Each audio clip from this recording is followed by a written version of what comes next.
I I just realized that my coffee cup was about Evening Shade, Arkansas. Some of you may remember that TV sitcom with Burt Reynolds, and it was absolutely hilarious. I love the show. It didn't last long, but I really enjoyed it. So I'd forgotten that I had that coffee cup. So anyway, hey, happy Tuesday morning to you. Welcome back to Morning Musings. My name is Don K. Preston. I'm the president of Preterist Research Institute of Ardmore, Oklahoma, and I do appreciate you being with me. We have started our summary of the Olivet Discourse. We spent a good long time examining these two chapters, Matthew 24, Matthew chapter 25, and we've covered a lot of territory. But as I suggested to you at the very outset of this study, one of the most critical things that has to be determined, one of the things that has to be understood, is that if a person misunderstands what the apostles were asking about in Matthew chapter 24, verse 3, then what follows in their interpretation is going to be skewed. It's going to be wrong. And here's the reason. I shared with you yesterday how most commentators take the view of John Calvin, who stated that when Jesus predicted the fall of Jerusalem, the apostles simply could not imagine such an event unless it happened at the end of the world. So according to John Calvin, the apostles were really confused. I mean, here's Jesus predicting the destruction of this magnificent edifice. And the apostles are going, well, look at the size of the stones, for crying out loud. Nobody could destroy them. That must be the end of the world. That must be Jesus is coming at the end of the world. There's so many preconceived ideas there. Point number one, it would have to be proven that the apostles actually believed in such a thing as the end of the world, the end of time. Well, there are a growing number of scholars, N.T. Wright among them, R.T. France, Scott McKnight, etc., all of whom tell us the ancient Jews, I believe Marius Reeser is another one of them, all of whom tell us the Jews had no concept of the end of the time and space continuum. These scholars recognize that the language of decreation that is found in the Bible, the sun being darkened, the moon being turned to blood, the stars of heaven falling from the skies, they recognize that's metaphoric, hyperbolic language to speak of national upheaval, to speak of the fall of a nation, the fall of a city or a king or whatever. It was the end of that world, of that nation, that kingdom, that political entity, but it was certainly not and never was anything having to do with the end of time. Now, I've written extensively on this. You can get my book, 2 Peter chapter 3, The Elements Shall Melt with Fervent Heat, in which I document this completely, thoroughly, and I think irrefutably. So, this confusion exists.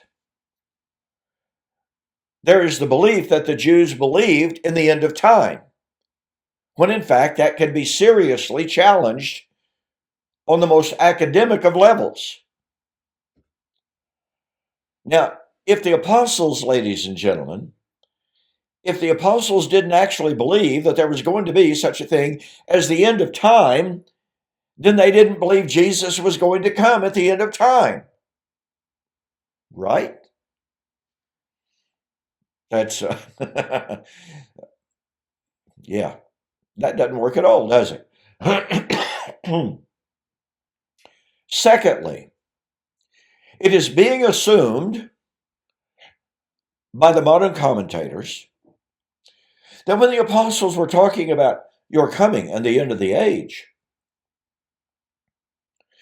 not only were they thinking about the end of time, They were thinking about the end of the Christian age.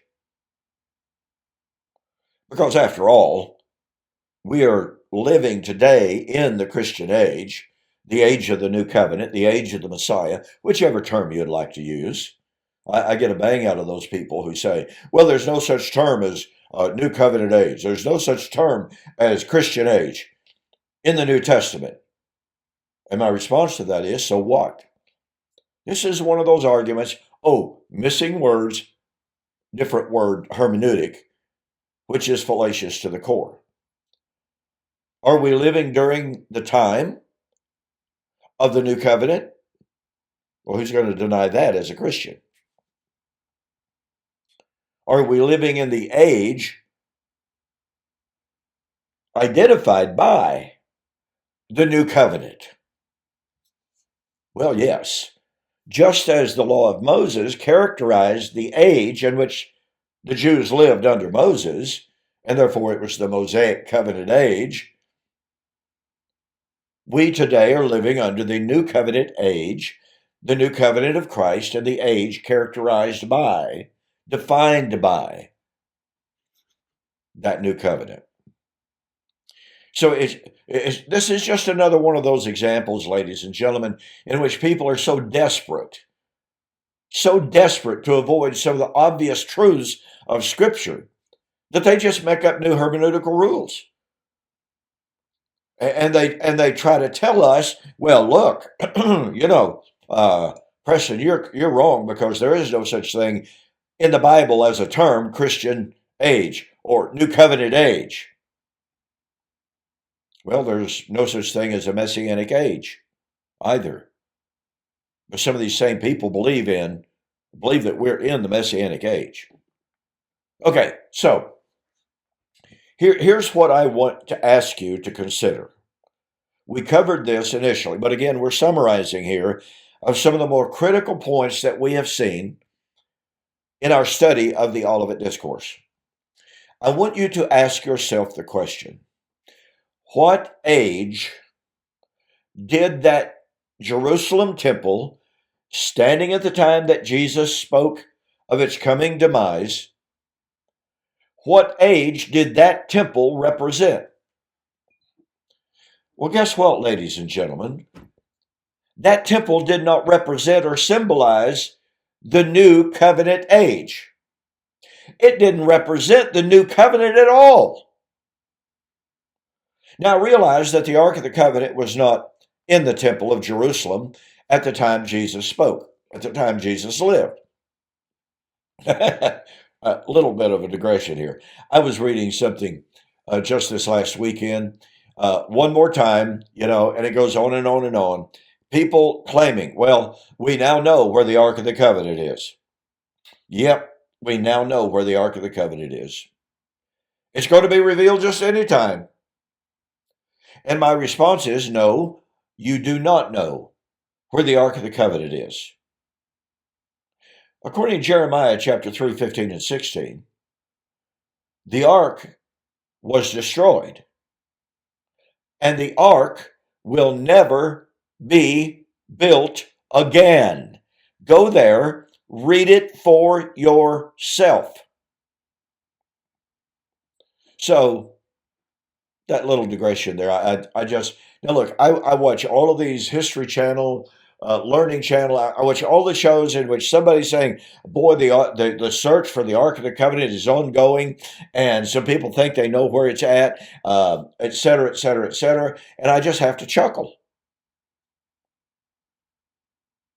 They evidently don't know that Jeremiah chapter 3:16 exists. But it exists, and it cannot be misconstrued. God said the Ark of the Covenant would never be built again. Now look, if the Ark of the Covenant is never going to be built again, then guess what? That means it was destroyed. Kind of axiomatic, isn't it? Okay, so once again, I know that the Ark of the Covenant was not in the Jerusalem temple when Jesus was alive. But I also know that at one time, a good part of Israel's history, prior to the fall of Jerusalem in BC 586, the Ark of the Covenant was in the most holy place of the temple at Jerusalem. What was in that ark? Well, according to 2 Kings chapter 5, there was nothing in the ark except the tablets containing the covenant of the Lord and a pot of manna and the rod.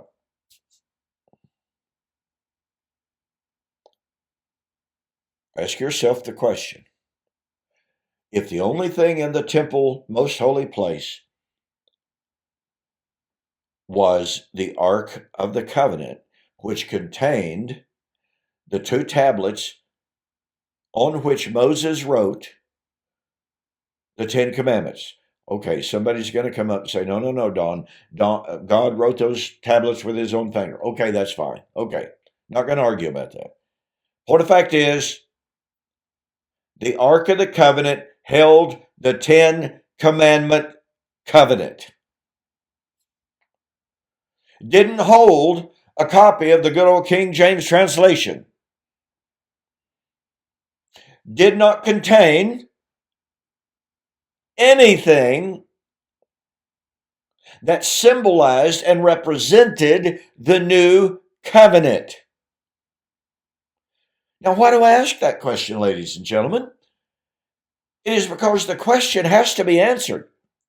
When Jesus predicted the destruction of Jerusalem and the temple, what did the apostles know about that temple in regard to the age? What age did they believe that temple represented? They knew, ladies and gentlemen, it did not represent the Christian age. It did not represent the new covenant. It represented the law of Moses. It represented the first covenant, i.e., the law of Moses. Therefore, when the apostles asked about, in direct response to Jesus' prediction of the destruction of that temple, how in the world are we justified, pardon me, in saying, oh, they were thinking about the end. Pardon me. They were thinking about the end of the new covenant age. They were thinking about the end of the Christian age. Where's the justification for this? Now, please catch the power of what I'm about to say. If the apostles were correct in believing that Jesus was predicting, number one, the fall of Jerusalem, and of course they were right. So if they were correct in understanding that Jesus was predicting the fall of Jerusalem, the destruction of the temple,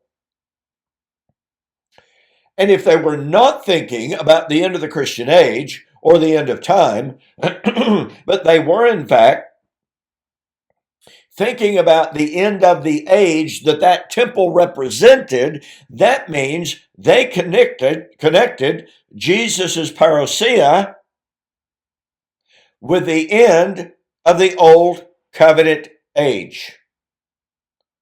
Not time, not the end of time, not the end of the Christian age. Now, tomorrow I'm going to share with you how that has to be true. But again, just the basic facts, ladies and gentlemen. Unless you can prove definitively that